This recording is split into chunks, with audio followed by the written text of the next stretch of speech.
Hello guys, Grand Admiral Wilhelmus here. I want to welcome you guys to a new lore series I am starting on Star Wars.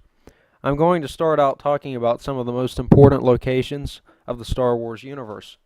Considering Coruscant is the heart of the universe and one of the most important and iconic planets of the universe, we will begin there. Commence primary ignition.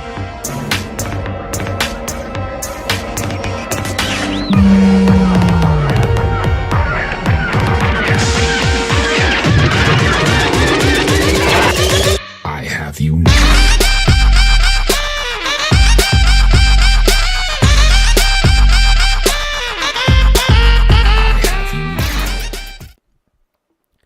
Located in the Coruscant subsector of the Lore-Coruscant sector within the Core Worlds region, Coruscant was a planet covered in a dense urban landscape.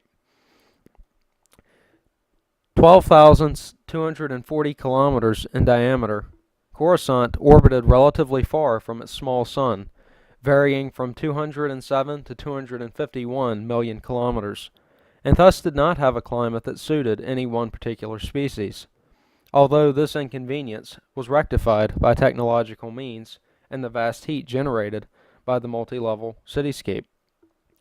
From space, Coruscant's luminosity was slightly dimmed by the planet's hazy cloud cover. Meteorologically, the planet's weather patterns were affected by the troposphere piercing buildings that covered the planet's surface.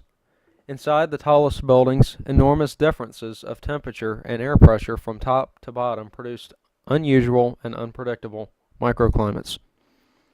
As such, Coruscant had its own weather control system, as previously mentioned. Thousands of years of urban development destroyed the planet's ancient mountains and seas. As such, Monument Plaza housed the top of Coruscant's last remaining mountain peak. There were 24 hours in a Coruscant day and 365 days in a Coruscant year. Owing to its importance in galactic history, the galaxy used the dating system standardized on Coruscant. Coruscant was the center of galactic culture and the capital of the governments of the Old Republic, Galactic Republic, and the Galactic Empire. It was from Coruscant that the Galactic Senate, led by the Supreme Chancellor, would meet to discuss issues and pass legislation. Later, the Galactic Emperor established his rule from Coruscant. Coruscant was also home to the Jedi Order. Symbolized by the lightsabers they wielded, they were a monastic group who utilized the Force and served as peacekeepers and guardians of the Old Republic. Owing to the planet's prominence in terms of galactic affairs, Coruscant's galactic city housed numerous governmental offices and intergalactic headquarters in its winding depths. The central planning strategy offices of the food giant Tagco could be found within the city, along with the city municipal authorities building, galactic courts of justice, droid research institutes funded by Cybot Galactica, and the Bank of the Core, one of the galaxy's largest financial institutions. Protecting the city was the Coruscant Security Force, along with the Coruscant Ministry of Ingress, which handled the flow of immigration to and from the planet. Although Coruscant was homeworld of the human species, its population was as varied as the galaxy itself, especially as one journeyed below the surface of the skyscrapers and into the underworld. Over 1 trillion beings resided on the planet, and humans made up 68% of the population. As the capital of the Republic and the Empire to follow, members of senators and delegates of every represented planet had a residence on Coruscant. From there, they would spend their days either working in the Senate or hosting events such as parties and political meetings. Additionally, the planet served as the home of large communities of various species, some who rarely returned to their original homeworld. Many of those communities of species that were not human resided in the lower levels of the city.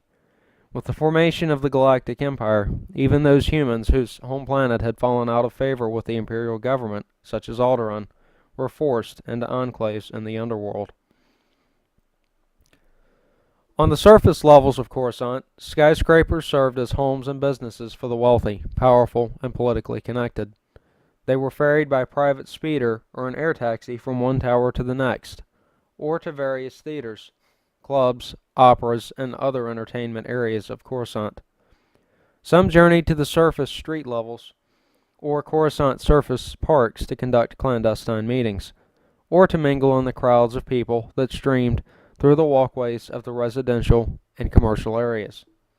Among the rich and powerful of the planet were the Supreme Chancellor of the Republic and members of the Galactic Senate. The influential and wealthy of Coruscant thrived in lavish lifestyles, attending meetings and social gatherings in high-rise apartments, dining in fine restaurants overlooking the city, partying in the entertainment districts, and viewing large-scale shows in theaters and operas. Even as the Republic decayed, the Clone Wars raged on, and the average citizen became disenfranchised, Coruscant's wealthy continued their lifestyle, seemingly oblivious of the rest of the galaxy. On the streets of the city, in the shadows of skyscrapers, teemed the planet's blue-collar working population. Many lived in the various housing blocks of the surface structures in relative comfort, though not nearly as extravagant as the planet's wealthy and powerful. Many worked on the upper and lower surface levels or enjoyed the entertainment in restaurants that were more catered to their financial abilities. Below the housing blocks and surface levels was the population inhabiting the Coruscant underworld, a term used to describe both the thousands of levels underneath the surface and Coruscant's criminal population. The underworld was home to millions of the planet's population who were too poor to move upward or were hiding from the attentions of the authorities. The citizens who lived here rarely, if ever, during their lifetime saw the surface of the planet. Living between vast buildings and infrastructure that supported the surface, they carried on their lives at the mercy of the violence, decay, and constant threat of death. This has been the Star Wars lore video on Coruscant. Please like and subscribe if you want this series to continue, and I will see you in the next video.